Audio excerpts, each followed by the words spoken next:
YouTube वाले गोले पे जैसे ही 60,000 रुपये का मामला आया एक गरीब लड़के का, धीरे धीरे करके 3 यूट्यूबर सामने आए और तीनों ने अपनी अलग अलग स्टेटमेंट दी। पहले जिसके घर में वो काम कर रहा था यानी हमारी निक्की दीदी, उन्होंने 3 वीडियो में 3 अलग अलग स्टेटमेंट दिए। फिर छप्पर फाड़ के पता नहीं कहाँ से प्रकट हुए टोना टोनी, उन्होंने अपनी अलग ही गाथा सुनाई। और टोनी का दुख तो इतना ज़्यादा बढ़ गया है कि वो अब हर वीडियो में रो रही है, उसका दुख खत्म नहीं हो रहा है। एक तो 60,000 रुपये भी देने पड़े लपू के कहने से, दूसरा अपने पति को सरप्राइज पार्टी भी नहीं दे पाई, और ऊपर से वो एडिटर कम्युनिटी भी नहीं लगा रहा है, गालियां पड़ रही हैं वो अलग। और अब एंट्री होती है हमारे लप्पू भैया की, जिन्होंने कंपनी के ऊपर ज्ञान दिया है, कंपनी के टर्म्स एंड कंडीशंस बताए हैं, चाइल्ड लेबर प्रोवाइड कराने वाली कंपनी के रूल्स एंड रेगुलेशंस बताए हैं, और साथ में यूट्यूब वाली अपनी ऑडियंस को हाईली अनएजुकेटेड ऑडियंस बोला है। रात से जब से उन्होंने कंपनी के रूल्स एंड रेगुलेशंस बताए हैं, समझाए हैं, तब से अडानी, अंबानी, टाटा, बिरला सारे उनके घर के बाहर लाइन पे लगे हैं कि प्रभु अब तक आप कहाँ थे, हमें आप जैसे लोगों की आवश्यकता है, हमारी कंपनी में आके पदभार संभालिए। So hello guys, Radhe Radhe, जय श्री कृष्ण, स्वागत है कौन नए वीडियो में। आई होप सब अच्छे होंगे, स्वस्थ होंगे, मस्त होंगे, और जहाँ भी होंगे तंदुरुस्त होंगे। अगर आपको मेरी वीडियो अच्छी लगती है तो प्लीज़ गाइज वीडियो को लाइक करना, कमेंट करना, इन चैनल को सब्सक्राइब कर लेना नोटिफिकेशन वाली घंटी के साथ में, और हाइप का ऑप्शन अगर बचा हो तो प्लीज़ गाइज इस वीडियो पे दे देना। सबसे पहले बात करेंगे हम गरीब लड़के के 60,000 रुपये वाले वीडियो की। एक वीडियो आया जो कि वो कई दिन से बना रहा था, लेकिन वीडियो ज़्यादा ऑडियंस तक नहीं पहुंच रहा था। लेकिन जैसे ही उस वीडियो में क्लू दिए गए किसी यूट्यूबर को लेके कि उसने अभी गाड़ी ली है, घर लिया है, ऑफिस बनवा रहा है, लेकिन मेरे पैसे नहीं दे रहा है, और साथ में वो उसने निक्की का घर भी छोड़ दिया, जब ये बताया तो वो मल्टीपल ऑडियंस तक वो वीडियो पहुंची, वो वीडियो वायरल हुई और उस पर बात होने लगी। देन निक्की पे ये ब्लेम गया, निक्की को गाली पड़ी क्योंकि वो वहाँ पे काम कर रहा था। तो निक्की ने सफाई वाला वीडियो दिया, ये बोला कि वो हम नहीं हैं, किसी और यूट्यूबर की वो बात कर रहा है, कि जहाँ पे पहले काम करता था वो वहाँ की बात कर रहा है, मैं इसमें शामिल नहीं हूँ। और साथ में ये वीडियो भी बनाया था कि हाँ उस पर किसी के पैसे चाहिए थे, मैंने उससे बात भी करी, लेकिन उसने मुझे ये बोल दिया कि आप इस मैटर में मत पड़ो, हमारा मैटर है, इससे आपका कोई लेना देना नहीं है। लेकिन उन्होंने क्लियरली ये बोला था कि हाँ वो लड़का कई दिन से बहुत परेशान था और दिन में कई कई बार कॉल पे भी बात करता था। उसके बाद अलग कम्युनिटी आती है, फिर दूसरे वीडियो में पता नहीं दीदी को कौन सा नशा हो जाता है, दूसरे वीडियो में वो अपना स्टेटमेंट चेंज करके ये बोल देती हैं कि पता नहीं उसको भी डॉलर का नशा चढ़ गया है। मतलब उसको नहीं, लोगों को डॉलर का नशा चढ़ जाता है। ये यूट्यूब के डॉलर का नशा ऐसा ही होता है, व्यूज़ के लिए कोई किसी पर भी कुछ भी इल्ज़ाम लगा सकता है, कोई कुछ भी बोल के निकल जाता है। जब ऑडियंस ने उनकी क्लास ले ली कि कल तो तुम ऐसे बोल रही थी, आज ऐसे बोल रही हो, आपने अपना स्टेटमेंट चेंज क्यों किया, तो उन्होंने बोला नहीं नहीं मैं उसके लिए नहीं बोल रही, वो तो सच में ही परेशान है, मैं तो उन लोगों के लिए बोल रही हूँ जो उसके लिए आवाज़ उठा रहे हैं, जो कुछ भी बोल रहे हैं, जिनको कुछ पता ही नहीं है। उसके बाद एंट्री होती है इसमें, जब ये चीज़ें थोड़ी ज़्यादा बढ़ जाती हैं, फिर एक एंट्री होती है, सॉरी उससे पहले एक कम्युनिटी लगती है जहाँ पे ये बोला जाता है कि मुझे एक यूट्यूबर मेरे गांव में घूम के गया है और मैं रिकॉर्डिंग लगाने वाला हूँ अब उस चीज़ की। तब एक पता नहीं छप्पर फाड़ के, आसमान फाड़ के, टोना टोनी नाम की एक एंट्री होती है। वो लोग अलग ही अपनी गाथा बताते हैं, हाँ माना कि हम गलत हैं, आई एक्सेप्ट हम गलत हैं, हम उसके गांव में भी गए थे, हम तो पैसे लेके गए थे उसके गांव में, उसका घर भी देखा था हमने, एक धक्के में उसका घर, मतलब कि गेट टूट जाए ऐसा उसका घर है, और उसके गांव में भी उसके बहुत सारे लफड़े हैं। लेकिन वो हम गांव घर घर भी गए, पंचायत भी गए, यहाँ भी गए, वहाँ भी गए, पूरे गांव में फ़ोटो लेके घूमे, लेकिन वो लड़का हमारे सामने पैसे लेने के लिए नहीं आया। तो हमारी क्या गलती है? फिर उस लड़के का वीडियो आया कि मुझे उनसे डर है, मुझे वो डराने धमकाने आए, मेरे गाँव में वो सबसे पूछताछ कर रहे थे, इसीलिए मैं उनसे नहीं मिला, या बाद में मिलने की बोला था लेकिन वो बाद में नहीं रुके, ऐसे करके आया।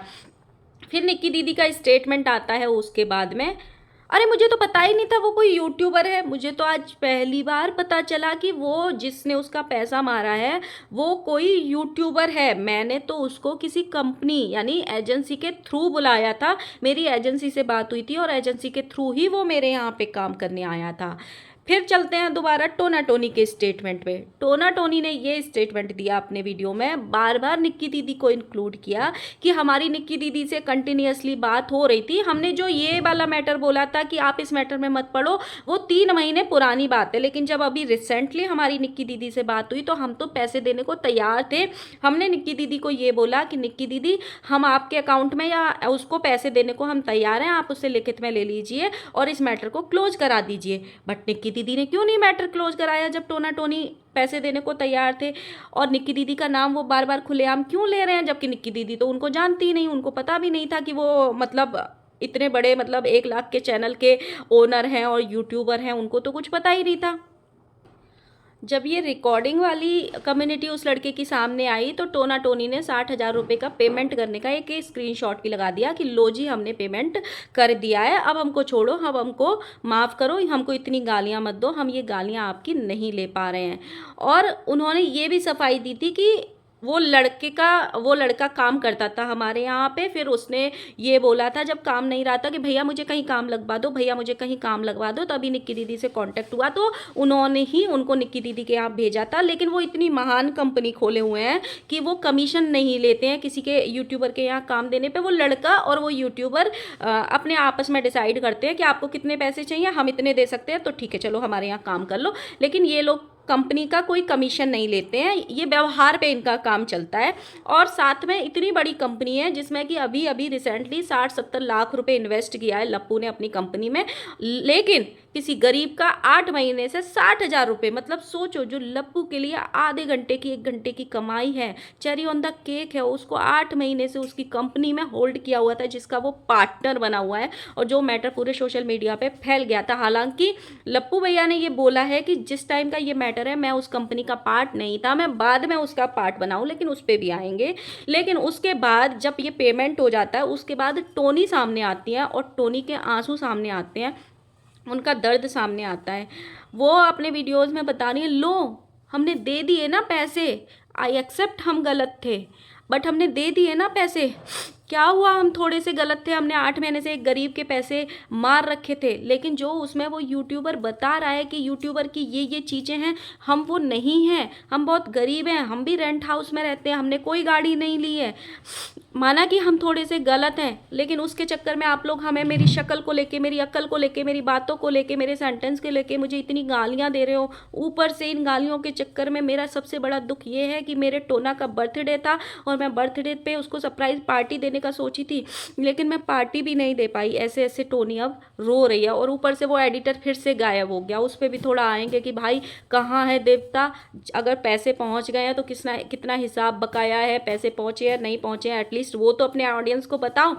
जब पैसे ये पहुंच गए और लप्पू पे भी बहुत सारे सवाल उठने लगे, क्योंकि उस कंपनी को लप्पू ने हमेशा से अपनी बताया, जब से 4-6 महीने से जब से इनकी शादी का रंगारंग कार्यक्रम हुआ है खासकर तब से, तो लप्पू भैया की अब एंट्री होती है, क्योंकि वो तब एंट्री करते हैं जब पैसे की बात खत्म हो जाती है, ये इल्ज़ाम खत्म हो जाते हैं, तब वो ये बताने आते हैं कि देखो मैंने एक कॉल पे मैटर निपटा दिया, मैंने बस एक कॉल पे, अरे 60,000 रुपये चलो देके ख़त्म करो।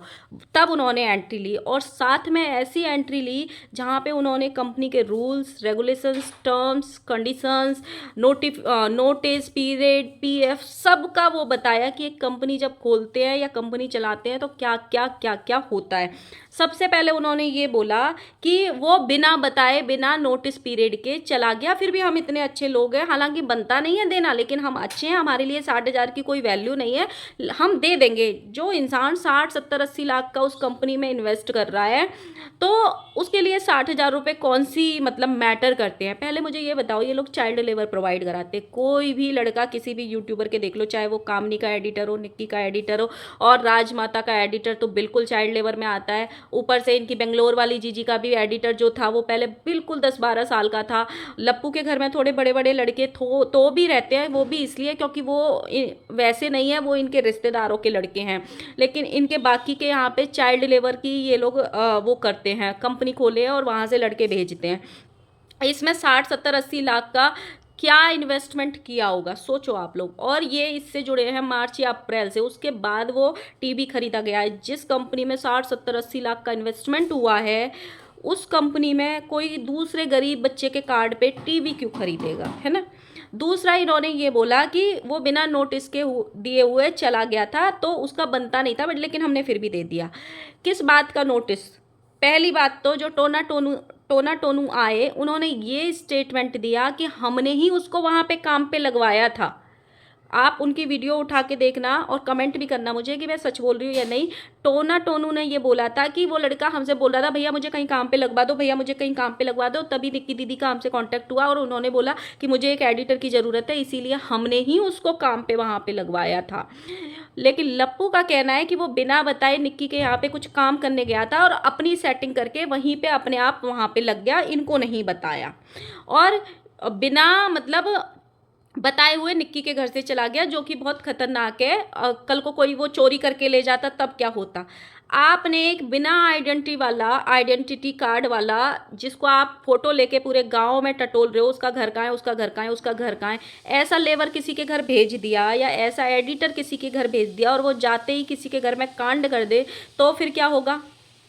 तब कौन जिम्मेदार होगा? मतलब जब कोई इंसान कंपनी खोलता है, आपको पता होगी कंपनी के रूल्स की, उसकी पूरी डिटेल्स लेनी होती है, उसका घर कहाँ पे, उसके माँ बाप कौन है, उसका आधार कार्ड, उसका एड्रेस सब सबमिट होता है। ऐसे फोटो लेके गांव में नहीं ढूंढना पड़ता है कि ये लड़के का घर कहाँ है, ये लड़के का घर कहाँ है, ये लड़के का घर कहाँ है। अगर कोई एडिटर किसी यूट्यूबर के घर में जाते ही कोई कांड कर दे, उसका जिम्मेदार कौन होगा? क्योंकि तुम्हारे पास तो पता ही नहीं है, उसका अता पता है ही नहीं।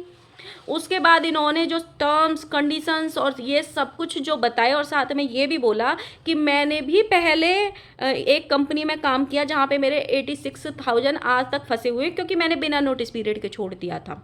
झूठ लप्पू, झूठ। इतना झूठ नहीं बोलना चाहिए भाई। इन्होंने 86,000 की बात करी और आज से पता नहीं कितने साल पहले काम करी होगी, बताओ। सबसे पहले तो इतना हाईली एजुकेटेड इंसान किसी कंपनी में बिना नोटिस पीरियड के छोड़ दे, ये कितनी गलत एजुकेशन है, कितना गलत किया तुमने उस कंपनी के बाद। लेकिन थोड़ा सा इस कंट्रोवर्सी में आओ नीचे उतर के। पिछले साल जब कंट्रोवर्सी हुई थी और लप्पी चैनल के लिए रो रही थी, अरे मेरा चैनल नहीं मिला, सारे चैनल लप्पू ने एक्सेस ले लिए है, मेरे पास कोई चैनल नहीं बचा है, तब लप्पू का एक वीडियो आया था, अगर याद हो तो ज़रूर कमेंट सेक्शन में कमेंट करना, जहाँ पे लप्पू ने ये बोला था मैं सारा यूट्यूब छोड़ के हिमालय पे चला जाऊँगा, मैं ये सब कुछ छोड़ दूँगा, सारे लप्पी ले ले, मुझे इससे कोई मतलब नहीं है, मैं बस शांति चाहता हूँ और मैं तो किसी भी एनएमसी कंपनी में काम कर लूँगा, 20-25 हज़ार रुपये तो मुझे कहीं से मिल जाएंगे। जब तुमको तुम्हारी औकात पता है कि मुझे मेरी एजुकेशन के हिसाब से 20-25 हज़ार रुपये की नौकरी मिल सकती है, तो तुमको पहले 86,000 कैसे थे दो महीने के? हैं? क्यों ऑडियंस को पागल बना रहे हो? साथ में इन्होंने 4-6 लाइन इंग्लिश की भी बोली और ये बोला सॉरी, कंपनी की बात हो रही है ना, इसीलिए थोड़ी इंग्लिश निकल गई। मतलब कंपनी की जब बात करते हैं तो वो बातें इंग्लिश में ही होती हैं, हिंदी में नहीं होती हैं, हमारी मातृभाषा में नहीं होती हैं। ये जो मोदी जी प्रधानमंत्री के पद पे बैठे हैं, वो भी बड़े बड़े देशों में जाके, अमेरिका जैसी कंट्री में जाके, रसिया जैसी कंट्री में जाके अपनी मातृभाषा में प्राउडली भाषण दे के आते हैं, क्योंकि वो अनएजुकेटेड हैं। लप्पू थोड़ा दिमाग लगा के बोला करो। और साथ में उसने ये भी बोला है कि यूट्यूब पे हाईली अनएजुकेटेड लोग बैठे हैं, सोचो। और मतलब ये अपनी ऑडियंस के मुंह पे ही तमाचा है कि हमें हाईली अनएजुकेटेड लोग देखते हैं। आप ये सोचो भाई, हाईली एजुकेटेड इंसान यहाँ यूट्यूब पे कर क्या रहा है? इसको तो नासा में होना चाहिए, अडानी अंबानी का पदभार संभालना चाहिए, रिलायंस का पदभार संभालना चाहिए, वीपी होना चाहिए किसी कंपनी का, इतना है मतलब इसको ज्ञान है। और ये यहाँ पे हाईली अनएजुकेटेड, हाईली मतलब गवार लोगों के बीच में ये यहाँ पे बकैती करने डेली आ जाता है, स्कूल चलाता है। आप सोचो स्कूल कितना अच्छा प्रोफेशन होता है, स्कूल में जो टीचर होता है वो कितना सम्मानित जॉब होता है, और ये उस सम्मान के साथ क्या कर रहे हैं। लप्पू ने 1-2 लाइन लास्ट में ये बोली कि मैं बहुत प्राउड हूँ कि कोई ज़मीन पे बैठ के खाया, मुझे उसमें कोई शर्म नहीं है, कोई बैठा के खा के दिखाए, मेरे जैसा इवेंट करके दिखाए, 4-5 हज़ार लोगों को खाना खिला के दिखाए। पहले तो लप्पू तुमको बहुत ज्ञान है ना कंपनी के रूल्स रेगुलेशंस, सब चीज़ का, टर्म्स एंड कंडीशंस का। पहले तो इस चीज़ का ज़रूर बता के जाना अगले वीडियो में कि 850 से 1000 कैपेसिटी वाले ऑडिटोरियम में 4-5 हज़ार लोग बिठाए कैसे? ज़मीन पे ही सही, लेकिन जवाब जरूर देना कि 1000 कैपेसिटी, चलो 1200 मान लेते हैं, 1200 कैपेसिटी वाले ऑडिटोरियम में 4-5 हज़ार लोग बिठाए कैसे?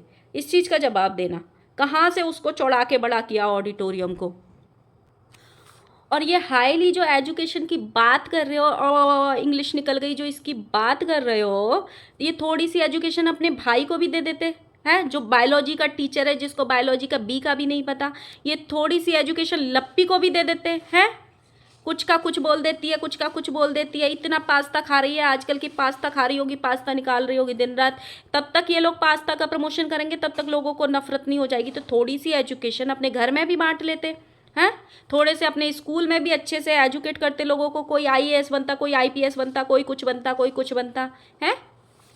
कि सारी जो अपनी एजुकेशन है 4 लाइन की इंग्लिश बोल के अपने आप को यहाँ जताना है कि हाँ मुझे इंग्लिश नहीं आती है। इंग्लिश बोलने से लोग हाईली एजुकेटेड जैसे लगते हैं। अरे लब, वो आजकल 5-5 साल के बच्चे तुमसे अच्छी इंग्लिश बोलते होंगे, है ना। 5-5 6-6 साल के बच्चे आजकल तुमसे अच्छे एक्सेंट में बात करते होंगे इंग्लिश में। इन गवारों को कोई समझाओ भाई, इन गवारों को कोई समझाओ कि इंग्लिश जस्ट एक कम्युनिकेट करने का माध्यम है। इंग्लिश का एजुकेशन या इंग्लिश सीखने से हम कितने एजुकेट होते हैं, इंग्लिश सीखने से कितने, अगर इंग्लिश नहीं आती है तो हम एजुकेटेड नहीं है, इसका कोई लेना देना नहीं होता है। कोई इन बेबुद्धि लोगों को समझाओ भाई। इसका मतलब तेरे पूरे खानदान में किसी को इंग्लिश बोलनी नहीं आती है तो वो सारे हाईली गवार अनएजुकेटेड हैं।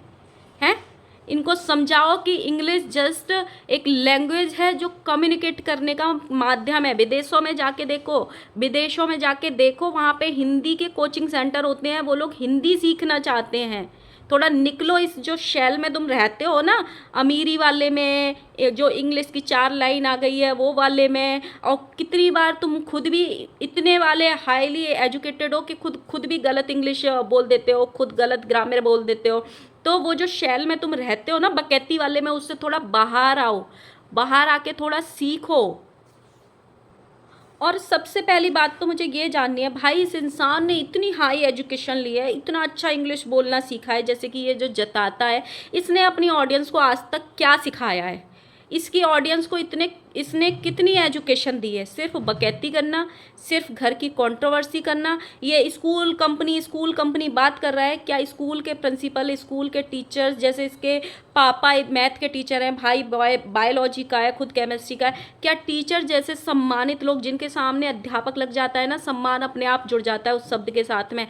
आप भूल जाते हो कि आपने किस स्टूडेंट को पढ़ाया है, लेकिन आपसे पढ़ने वाले स्टूडेंट आपको ज़िंदगी भर याद रखते हैं कि हम उस अध्यापक से पढ़े हैं। ऐसे लोग अपने घर की गंदगी दिखा रहे हैं सोशल मीडिया पे, अपने घर की लड़ाई दिखा रहे हैं कि देखो हमारे घर में बहू बेटे में, सास बहू में, माँ बेटे में किस तरीके की कंट्रोवर्सी, किस हद तक की कंट्रोवर्सी होती है। माँ बेटे को बेइज्जत कर रही है, बेटा माँ को बेइज्जत कर रहा है। इस तरीके की ये लोग कंट्रोवर्सी दिखा रहे हैं। तो क्या फ़ायदा ऐसे एजुकेशन का कि तुम अपनी ऑडियंस को कुछ अच्छा ना सिखा पाओ? इससे तो अनपढ़ गवार जो यूट्यूबर हैं वो ज़्यादा अच्छे हैं। जो हाँ, ये बात सच है कि तुमको देखने वाले सारे लोग, सारी ऑडियंस, इवन इंक्लूड अस, जो रिएक्शन वाले भी तुम पे रिएक्शन देते हैं, वो सारे अनपढ़ हैं। क्योंकि तुम जैसे इंसान को उनको देख के रिएक्शन देना पड़ रहा है, घर की कंट्रोवर्सी देखनी पड़ रही है, बकैती सुननी पड़ रही है तुम्हारी। तो हाँ, ये सच है कि वो सारे अनएजुकेटेड हैं। अब आ जाते भाई थोड़ा सा 1 मिनट उस लड़के पे। उस लड़के को 60,000 रुपये का स्क्रीनशॉट हमने देखा, उस यूट्यूबर ने लगाया। टोनी जो रो रो के बता रही थी, बेचारी ने उसी गम में 3 वीडियो भी छाप दिए कि क्योंकि सामने से कोई रिस्पॉन्स नहीं आ रहा, कोई कम्युनिटी नहीं आ रही है, वो लड़का गायब हो गया। तो सारा ब्लेम भी उस लड़के पर डालना है कि देखो देखो हमने तो 60,000 रुपये दे दिए गाइस, वो आ ही नहीं रहा है सामने। अभी भी देखो हमको लोग गालियाँ दे रहे हैं। आई एक्सेप्ट कि हमने बुरा किया है, हमने सब कुछ मान लिया कि हमने बुरा किया है, लेकिन हम इतना भी गाली खाने के जिम्मेदार नहीं है। उस लड़के के चक्कर में हम अपने पति का भी बर्थडे नहीं मना पाए। लेकिन अब उस लड़के की ये बात गलत है और बहुत गलत है। उस लड़के को सामने आना चाहिए, उसका कितना हिसाब बकाया है, उसकी ईएमआई बकाया है या नहीं है, क्योंकि ये हिसाब उसकी सैलरी का हुआ है, ईएमआई की कोई बात नहीं हुई। हालांकि टोनी ने अपने वीडियो में बोला है कि ईएमआई वीएमआई सब पहले ही क्लियर हो चुकी है। तो उस लड़के को अब सामने आना चाहिए, स्क्रीनशॉट लगाना चाहिए कि पेमेंट उसके पास पहुंचा है या नहीं पहुंचा है, आगे क्या बात हुई है, क्या नहीं हुई है, किस तरीके से चीज़ें हुई हैं उसके साथ में, क्या उसको धमकी मिली, कौन था वो यूट्यूबर। ये सारी सच्चाई, जिस ऑडियंस ने उसका साथ दिया, जिस रिएक्शन कम्युनिटी ने उसका साथ दिया, उन सबको वो सच्चाई बतानी चाहिए और अपनी बात यहाँ पे लाके रखनी चाहिए। अगर वो बात यहाँ पे लाके नहीं रखेगा तो वो बहुत गलत होगा उसके लिए आगे। एक तो उसने अपने पैर पे कुल्हाड़ी मारी, आगे बहुत सारे इनके ग्रुप का तो कोई भी यूट्यूबर उसको काम पे रखेगा नहीं। अभी उसको फिर से जीरो से चीज़ें स्टार्ट करनी पड़ेंगी, अपनी उसको लेके एक नया ग्रुप ढूंढना पड़ेगा, नए लोग ढूंढने पड़ेंगे, अपने ही चैनल पे काम करना पड़ेगा या जो भी करना पड़ेगा। ये लोग इतने शांति से उसको कहीं काम पे जाने नहीं देंगे, ये वाली बात तो पक्की है। तो उसको भी अब सामने आना चाहिए और अपनी चीज़ें सामने रखनी चाहिए। तो गाइज़ अब आ जाना, कमेंट कर देना कौन एजुकेटेड है कौन अनएजुकेटेड है, कौन लप्पू को देखता है। वो हाईली अनएजुकेटेड है जो लप्पू को देखता होगा मेरी तरह। तो बताना ज़रूर। मिलते हैं नेक्स्ट वीडियो के साथ में। वीडियो थोड़ी लंबी हो गई है लेकिन पूरी देख लेना और लाइक कर देना और कमेंट करना, और जिन्होंने चैनल को सब्सक्राइब नहीं किया हुआ है प्लीज़ गाइज कर देना। Bye bye.